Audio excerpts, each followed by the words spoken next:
Sore, Bapak Ibu, saudara-saudara sekalian di seberang sana, khususnya saudara-saudara saya kaum disabilitas di Kabupaten Sika, di NTT, bahkan juga di Indonesia.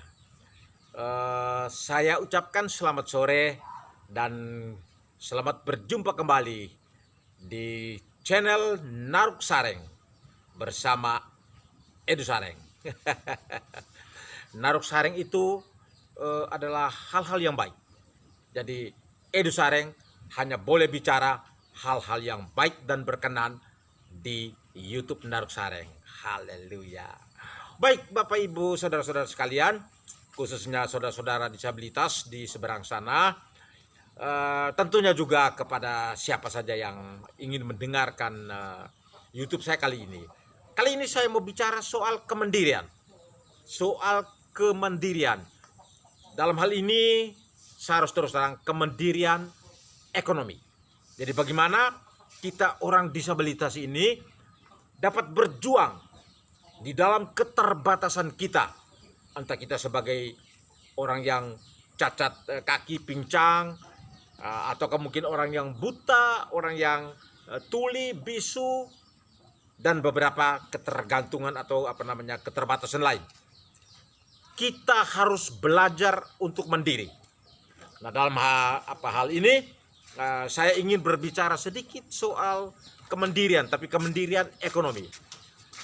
Bapak Ibu saudara-saudara sekalian, saya berbicara soal kemandirian ekonomi ini bukan saya telah lakukan ketika saya buta, tidak. Ini adalah pengalaman saya dulu, sudah mungkin sekitar 30 tahun lalu. Pada saat saya masih bekerja di PTP Perkapasan 26 di Wailiti itu, tapi saya ditugaskan di Kabupaten Ende. Nah, dan saya bertugas di Mautenda atau di Nangarole. Bapak Ibu sekalian, saya waktu itu melihat ada satu petani berternak itik petelur. Tetapi dia omong pada saya bilang apa? Ini saya sudah malas. Kenapa? Dia tidak mau bertelur lagi. Katanya sudah sekitar 1,5 atau 2 tahun itiknya sudah tidak mau bertelur. Kadang-kadang 3-4 hari baru dia bertelur, hanya 1 butir.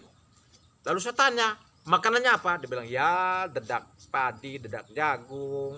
Kadang-kadang mereka cari sendiri di halaman. Wah, saya langsung katakan bahwa ini salah.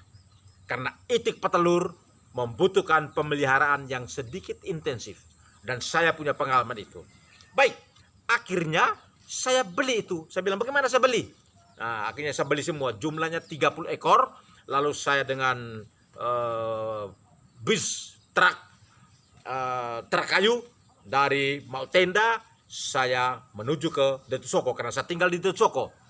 Bapak Ibu sekalian, saya ini dulu kuliahnya di pertanian, sehingga di farming itu adalah pertanian polivalen, artinya ada pertanian, peternakan juga dengan perikanan. Itu saya pelajari di sana. Kami belajar cukup dalam di farming di Semarang, sehingga saya paham betul bahwa untuk itik petelur butuh pemeliharaan yang agak intensif dan lingkungan yang baik. Akhirnya saya beli itik itu dari Mautenda, saya bawa ke Detusoko. Di sana saya bikinkan kandang yang bagus, kecil tidak banyak karena hanya sekitar 30 ekor. Kemudian saya mulai mencoba merawat dengan agak bagus. Yaitu apa? Saya kasih makanan agak bagus, dedak jagung, dedak padi itu, dedak jagung saya rebus dia. Kemudian apa? Satu, saya carikan dia punya proteinnya dan kalsium. Itu penting untuk peternak itik petelur, yaitu zat kapur. Dari mana saya dapatkan? Di Detusoko itu kaya akan satu hewan yang namanya bekicot. Jadi saya tiap hari saya ambil bekicot di jalan-jalan, di orang punya pohon labu Jepang segala macam itu. Saya ambil, saya kumpulkan tiap hari, saya kumpulkan gratis itu sekitar 1 ember. 1 ember saya cincang halus karena saya tidak punya alat untuk hancurkan. Saya cincang halus, kemudian saya campur dengan dedak padi, dedak jagung, kemudian saya kasih makan. Luar biasa. lewat 1 minggu 2 minggu dia bertelur tiap hari. Dia bertelur tiap hari. Dan saya mendapatkan keuntungan luar biasa. Karena dari 30 ekor itu tiap hari minimal 25 ekor dia bertelur. Sehingga tiap hari, tiap 2 hari saya kumpulkan 50 butir, 1 ember kecil, saya berangkat jalan kaki, pergi jual di Susiran di Detusoko. Kebetulan saya kontrak rumah itu di Detusoko. Bapak Ibu sekalian, saya kasih contoh. Untuk kita orang disabilitas, peternakan itik petelur ini sangat bagus. Sangat bagus dan sangat tidak repot. Karena itik itu makan sembarang dan juga dia makan rakus. Penyakitnya juga agak kurang. Saya kasih contoh, kita tidak sebanyak, cukup 20 ekor. Nah, cukup 20 ekor. Bapak Ibu, 20 ekor kita beli pada waktu dia masih yang namanya DOC, Day Old Chick. Itu artinya apa? Waktu masih umur 1 hari sampai 1 minggu.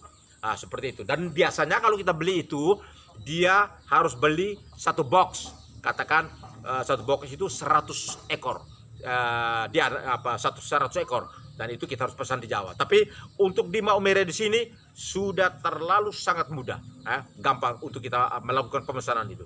Saya kurang tahu harganya berapa, tapi saya perkirakan saja mungkin 1 box itu bisa dengan harga sekitar mungkin 200.000 ya, 200.000 atau 250.000.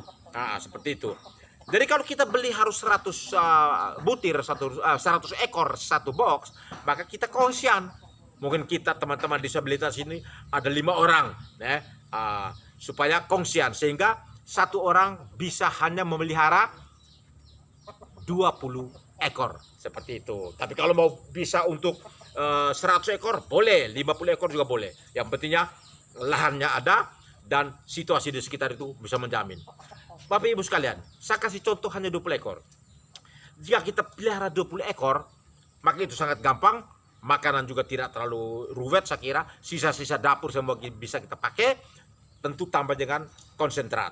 Nah, atau makanan-makanan lain yang supaya dia bisa bertelur dengan bagus.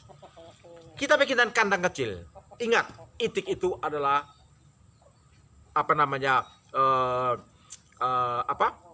hewan peternakan yang sangat suka air. Jadi kalau dia tidak ada air, itik tidak pernah akan berkembang bagus. Sehingga di dalam kandang itu kita harus bikin dengan kolam air. Tapi kalau mau terlalu mahal kolam air, jangan. Kita pakai cara lain. Kita gali tanah, kemudian kita cari bak yang orang biasa produksi pakai bak ember bak itu yang dari ban oto. Wah, itu paten luar biasa. Yang agak besar. Kemudian kita gali, kemudian kita masukkan itu di dalam lubang yang kita gali untuk menjadi tempat mereka berenang atau bermain-main atau minum.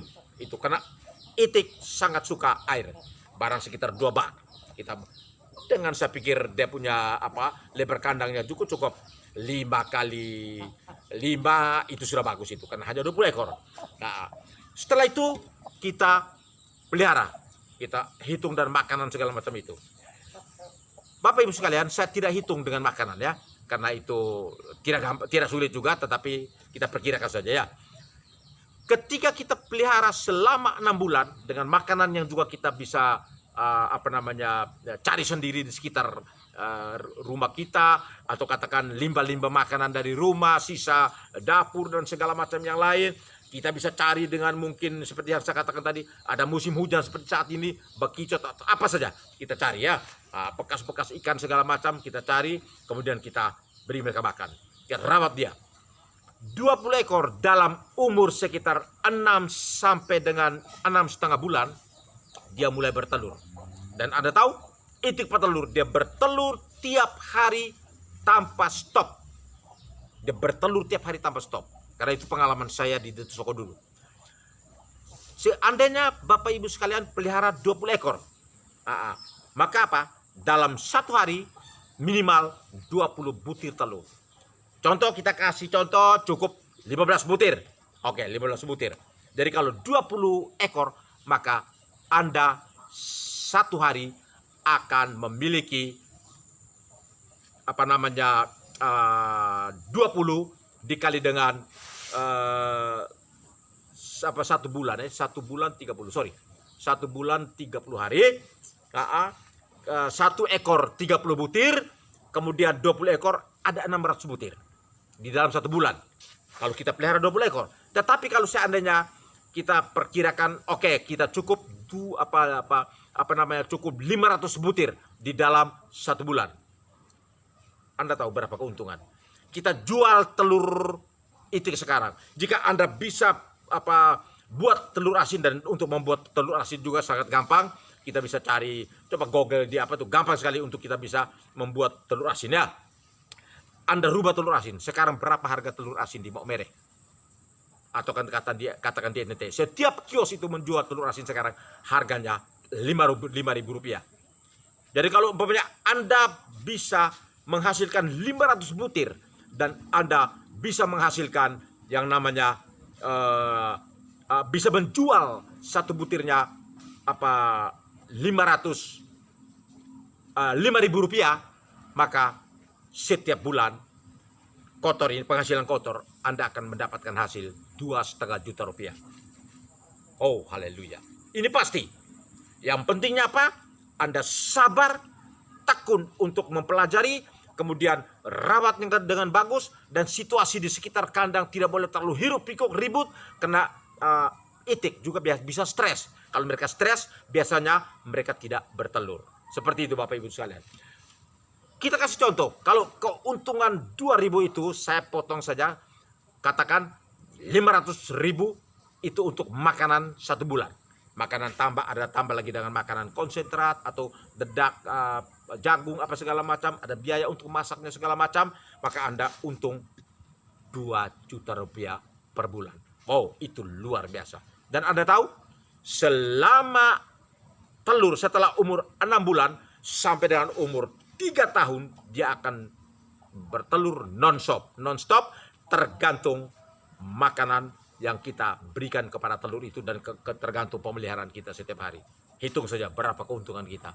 Itu salah satu aspek untuk kemandirian kita orang disabilitas. Sangat gampang. Jika Anda, teman-teman saya disabilitas di Kabupaten Sika, jika Anda ingin mau berternak itik seperti yang saya sampaikan sore hari ini, silakan. Oke, saya mau diskusi lebih mendalam. Silakan datang pada saya di Pangbliran Nahure. Saya akan mendampingi. Kenapa? Khusus itik, saya sudah punya pengalaman berternak telur petelur di Datu Soko, dan saya cukup berhasil ya. Saya saat itu cukup berhasil. Baik, Bapak Ibu saudara-saudara sekalian, itu video saya sore hari ini. Saya ucapkan terima kasih, dan silakan dibagikan, di-share kepada teman-teman disabilitas ataupun teman-teman di luar juga mau mencoba, silakan. Karena saya mencoba peternakan itik petelur ini pada saat saya tidak buta. Dulu masih sehat walafiat. Oke, terima kasih. Hanya sekian saja. Jangan lupa di subscribe, share, komen, dan dibagikan kepada teman-teman kita supaya banyak orang yang lebih paham dan mengetahui. Baik, terima kasih. Selamat sore. Salam. Haleluya. Amin. Semoga berhasil.